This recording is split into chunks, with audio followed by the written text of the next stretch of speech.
Hello friends, तो कैसे आप सब। उम्मीद करते हैं कि आप सभी जो होंगे खुश होंगे और अपने अपने परिवार के साथ अच्छी मतलब अपने परिवार के साथ कुशलपूर्वक अपनी ज़िंदगी को व्यतीत कर रहे होंगे।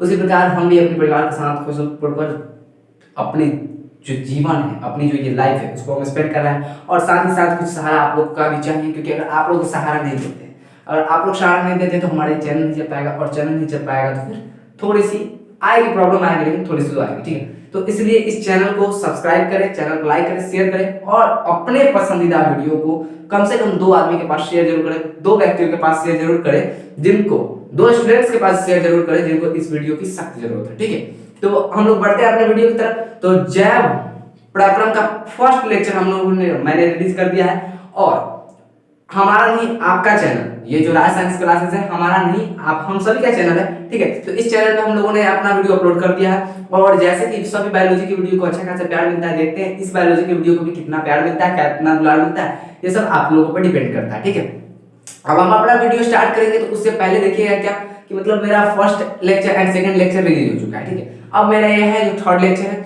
जिसमें हम लोग पढ़ने वाले हैं प्रकाश संश्लेषण होता क्या है। तो प्रकाश संश्लेषण होता क्या है, फर्स्ट लेक्चर में हम लोगों ने जाना कि जैव प्रकरण क्या होता है, पोषण के प्रकार, स्वपोषी परपोषी पोषण के बारे में जाना। जी हाँ, विषम पोषी पोषण को परपोषी पोषण कहते हैं, और गलती से उस वीडियो में छूट गया हो अभी नोट कर लीजिए, विषम पोषी पोषण को परपोषी पोषण भी कहते हैं। ठीक है, तो ये बातें हुई। ठीक है, तो ये बातें हम लोगों ने जाना। फिर दूसरे लेक्चर में हम लोगों ने जाना कि विषम पोषी और समपोषी इन दोनों के कितने प्रकार हैं। ठीक है, और रंध्र के बारे में जाना, स्टोमेटा के बारे में जाना कि पत्तियों में जो छोटे छोटे छिद्र होते हैं उसके क्या कहते हैं। अब थर्ड में है कि प्रकाश संश्लेषण। थोड़ी सी तबीयत आज नासाज है, ठीक है, थोड़ी सी तबीयत आज नासाज है, इसलिए थोड़ा सा प्रॉब्लम हो सकता है, सर्दी खांसी है थोड़ा सा, लेकिन उतना भी नहीं है कि हम क्लास में ले पाए। ठीक है, तो आज हम क्लास लेंगे। ठीक है, देखिए क्या है कि प्रकाश संश्लेषण क्या है। तो प्रकाश संश्लेषण क्या होता है उसके बारे में आपको जानने से सबसे पहले जानना पड़ेगा कि रंध्र क्या होता है। तो रंध्र का वीडियो अगर नहीं देखे तो हमारा लेक्चर नंबर 2 जाकर देखिए, रंध्र का वीडियो आप लोगों के पास उपलब्ध है। ठीक है, रंध्र क्या होता है। ठीक है, अब देखिए प्रकाश संश्लेषण क्या होता है। बोल रहा है कि प्रकाश संश्लेषण वह प्रक्रिया है, यानी कि इससे स्पष्ट होता है कि प्रकाश संश्लेषण एक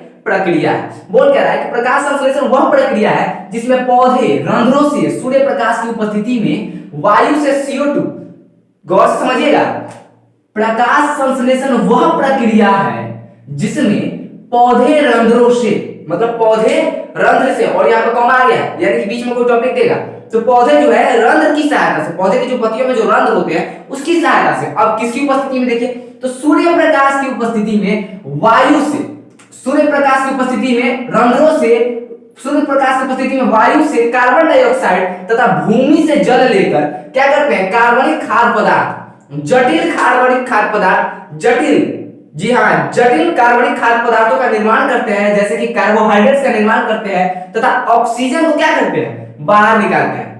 सुने होइएगा कि ऑक्सीजन पेड़ हमें क्या देती है, ऑक्सीजन देती है। तो किस प्रक्रिया द्वारा देती है, तो पेड़ों में प्रकाश संश्लेषण की प्रक्रिया होती है जिसके कारण वो ऑक्सीजन को हमें दे पाती है। ठीक है, तो ऑक्सीजन यहाँ पर दे दिया। अब ये क्रिया होती कैसे है इसको समझने के लिए देखिए, मान लेते हैं हमारा ये पौधा है, क्या है, पौधा का जड़ सब है। ठीक है, पौधा का जड़ सब है, और इससे ऊपर वाला भाग क्या है, ऊपर वाला भाग है ये नीचे की मिट्टी है, क्या है, नीचे की मिट्टी है, इस पर पेड़ पौधे हैं, मान लीजिए पेड़ पौधे हैं, पौधे में पौधा उतना अच्छा तो नहीं बना पाएंगे लेकिन कोशिश जरूर करेंगे आप लोगों के लिए। ठीक है, तो ये रहा हमारा पौधा, क्या रहा, पौधा में का एक हो जाएगा आपका क्या, पेड़, समझ लीजिए पेड़, हाँ पेड़, पेड़ का पत्ती समझ लीजिए इसको। ठीक है, पेड़ की पत्तियां हो गई, इधर से भी निकाल देते हैं, इधर से भी निकाल देते हैं, यहां से निकली हुई है हमारी पत्तियां। ठीक है, यहां से निकली पत्तियां, ये हुई हमारी पत्तियां। ठीक है, अब क्या करता है, प्रकाश संश्लेषण की प्रक्रिया कैसे होती है, बोल रहा है कि प्रकाश संश्लेषण वह प्रक्रिया है जिसमें पौधे रंध्र से, तो अब पौधे में रंध्र क्या होता है भैया, तो पौधे में ये पत्ते देख रहे हो, इसमें मान लो छोटा छोटा छिद्र है, ये बुनका देख रहे हो ना, यही छोटा छोटा क्या है हमारा छिद्र है, और इन्हीं छिद्रों को क्या कहते हैं, रंध्र कहते हैं। किन्हें क्या कहते हैं, रंध्र कहते हैं। तो ये चित्र जो देख रहे हो ना, एक पौधे का में जो पेड़ का चित्र है, इसमें जो बुनका बुनका है ना, छोटे छोटे छेद है ना, इसी को कहते हैं क्या, रंध्र से। अब रंध्र से किसकी उपस्थिति में, तो यहाँ पर सूर्य भगवान भी आ गए, क्या आ गए, सूरज भगवान भी आ गए, सूरज देवता। ठीक है, सूर्य भगवान भी आ गए।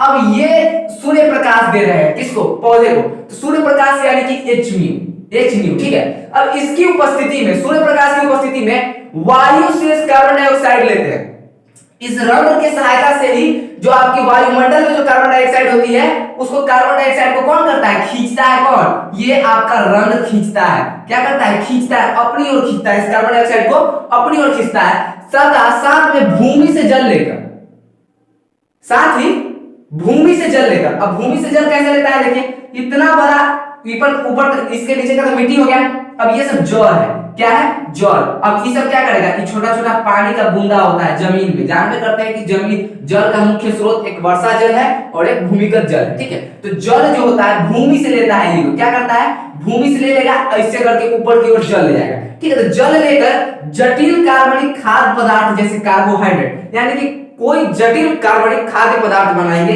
जैसे कि कार्बोहाइड्रेट का निर्माण करते हैं और इन्हीं रंध्रों द्वारा क्या करते हैं, ऑक्सीजन को छोड़ते भी हैं। क्या करते हैं, छोड़ते भी है। तो इतना हो जाएगा हमारा प्रकाश संश्लेषण की प्रक्रिया। अगर आप समझ चुके हैं तो आपको 2 नंबर से 5 नंबर तक फिक्स है। अगर आपको आपके एग्जाम में पूछता है कि प्रकाश संश्लेषण क्या है और प्रकाश संश्लेषण से संबंधित कुछ और भी बातें पूछती है, लेकिन अगर आप पूरा इस वीडियो को देख लीजिएगा तो या तो आपका 2 नंबर नहीं तो 5 नंबर आपका तय है कि एग्जाम में आने की संभावना जो रहती है वो कंप्लीट हो जाएगा, ठीक है।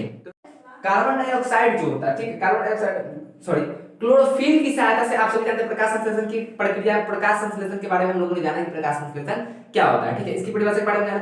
अब इसके लिए एक समीकरण भी है, प्रकाश संश्लेषण के लिए समीकरण है। आपसे ऑब्जेक्टिव में इस प्रकार पूछेगा कि प्रकाश संश्लेषण के उपरांत यानी कि प्रकाश संश्लेषण के फलस्वरूप हमें क्या मिलता है। ऑप्शन में डाल देगा C12H22O11 C6H12O6 फलाना ठिकाना 10 के बाद डाल देगा। तो आपको क्या चूज करना है, C6H12O6। अब ये होता क्या है, इतना भी नहीं जानते हो तो डूब के मर जाओ। क्या होता है, ग्लूकोज। क्या होता है, C6H12O6 ये क्या होता है आपका, ग्लूकोज होता है, जिसको प्रकाश संश्लेषण की प्रक्रिया के दौरान उपरांत बनता है, ये ग्लूकोज बनता है, ठीक है। तो देखिए ये क्या है, कार्बन डाइऑक्साइड लेता है वायुमंडल से, जल लेता है पृथ्वी के जड़ से, अपने जलों द्वारा पृथ्वी की मिट्टी से, और क्लोरोफिल और ये H म्यू जो आप देख रहे हो ना, H म्यू, ये H म्यू सूर्य प्रकाश को कहते हैं। तो सूर्य प्रकाश और क्लोरोफिल की उपस्थिति में क्या बना लेता है, एक अजटिल बोला गया, एक जटिल कार्बनिक खाद्य पदार्थ बना लेता है। ये जैसे कि बनाया है अभी क्या, ग्लूकोज बनाया, ये भी कार्बनिक खाद्य पदार्थ ही तो है, कार्बनिक खाद्य पदार्थ ही तो है। और साथ में ऑक्सीजन, और ऑक्सीजन को तो निकालता है, साथ में जल को भी निकालता है जल वाष्प के द्वारा, ठीक है। तो ये रहा उसका समीकरण, आप लोग इसका स्क्रीनशॉट लीजिए, फिर बढ़ते हैं आगे। अब देख रहे हो क्या कि प्रकाश संश्लेषण के लिए आवश्यक, जो प्रकाश संश्लेषण के लिए आवश्यक कच्ची सामग्री।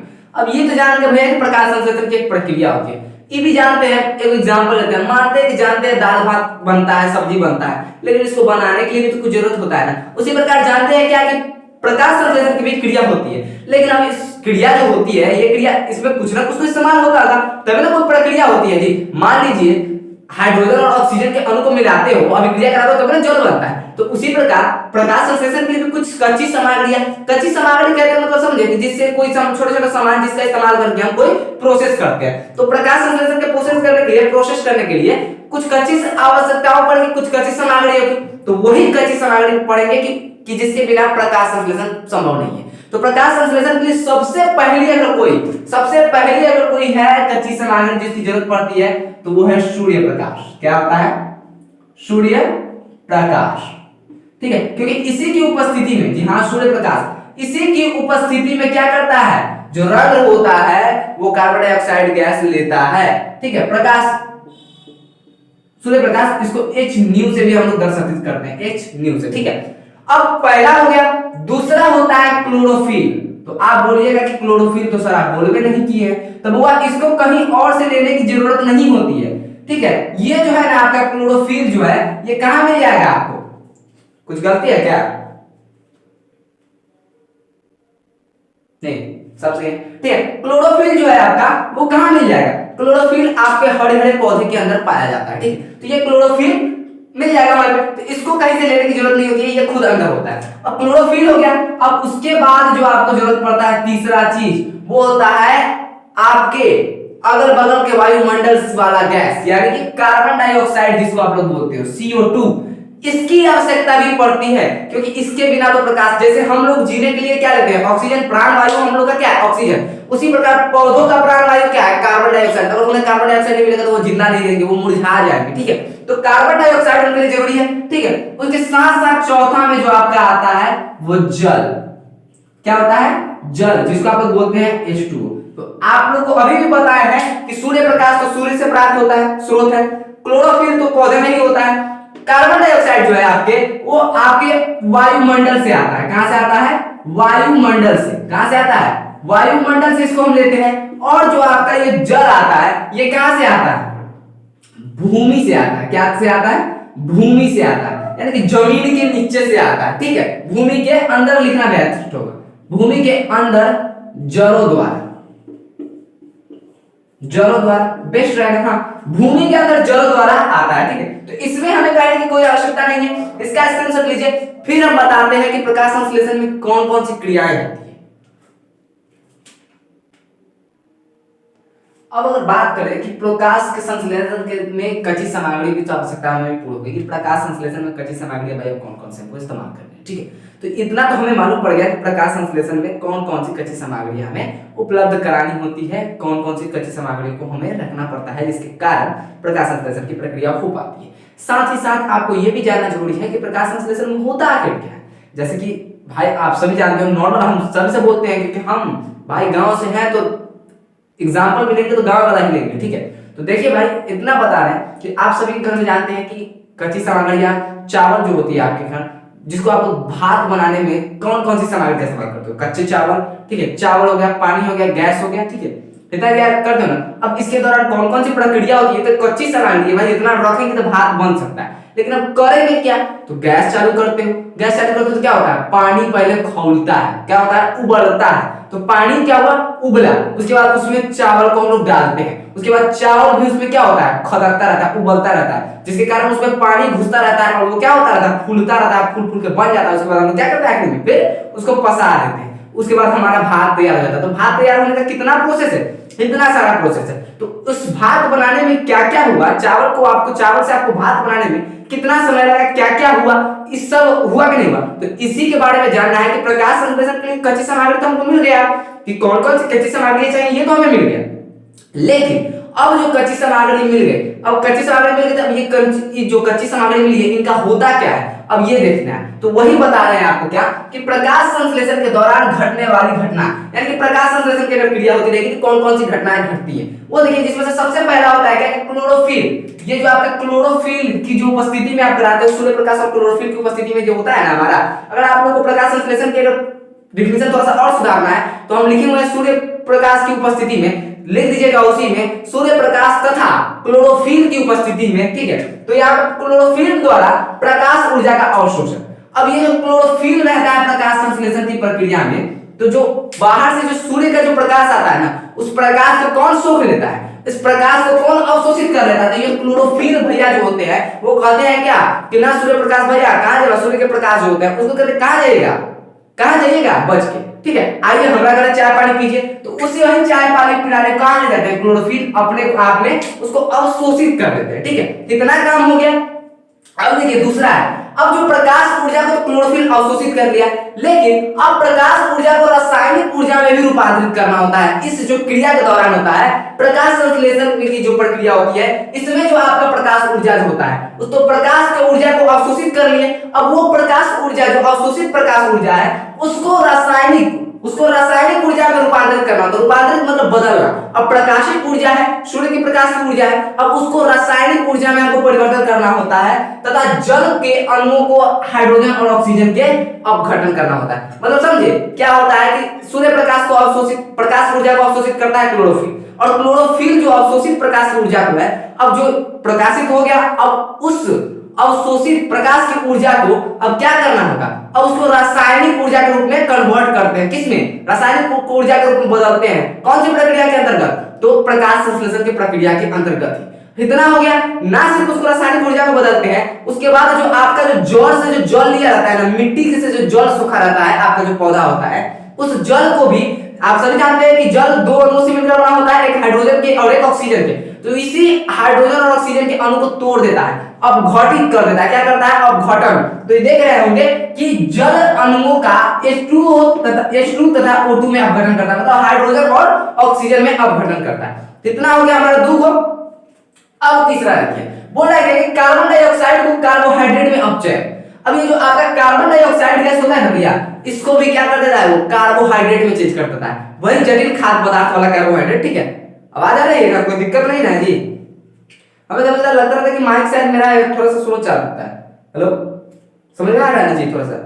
इसलिए इसको चेक कर रहे हैं कि शायद कोई प्रॉब्लम इसमें नहीं ना होता है, क्योंकि यहाँ से नजदीक से रख के बोल रहे हैं तो जितना आवाज आ रहा होगा अब उतना ही आवाज आ रहा है क्या, कि उससे बेटर आ रहा है? थोड़ा कमेंट कीजिएगा, क्योंकि साउंड प्रॉब्लम में बहुत दिन से दिक्कत आ रही है, और ना सिर्फ इतना मतलब बोया का माइक के लिए हम शायद इसको कंफर्टेबल महसूस नहीं कर रहे हैं। आप लोग को हम ना कहेंगे कि बोया का माइक ना खरीदे तो बेहतर होगा, क्योंकि इसमें हमको कोई फायदा नहीं हो रहा है। ठीक, देखिए इतना हो गया, अब इसका स्क्रीनशॉट लीजिए। ठीक है, स्क्रीनशॉट लीजिए, क्या स्क्रीनशॉट लीजिए, उसके बाद ये वीडियो यहीं पे समाप्त होती है। और अगर आप लोग नहीं पढ़े हैं प्रकाश संश्लेषण के बारे में तो ये वीडियो कम से कम देखें, और रंध्र और स्टोमेटा के बारे में, रंध्र स्टोमेटा क्या होता है, ठीक है, इसके बारे में अगर आप नहीं जानते हैं, विषम पोषित पोषण के प्रकार के बारे में, स्वपोषित पोषण के प्रकार के बारे में नहीं जानते हैं, तो आप लोग के पास अभी भी समय है। हमारा पीछे का लेक्चर नंबर 2 देख लीजिए, आप लोग को सब समझ में आ जाएगा। और जीव विज्ञान का ये क्लास 3rd क्लास था, आप लोग को कैसा लगा कमेंट में जरूर बताइएगा। मैं प्रिंस राज विदा लेता हूं, फिर मिलूंगा एक नए वीडियो में एक नए जोश के साथ। तब तक के लिए जय हिंद।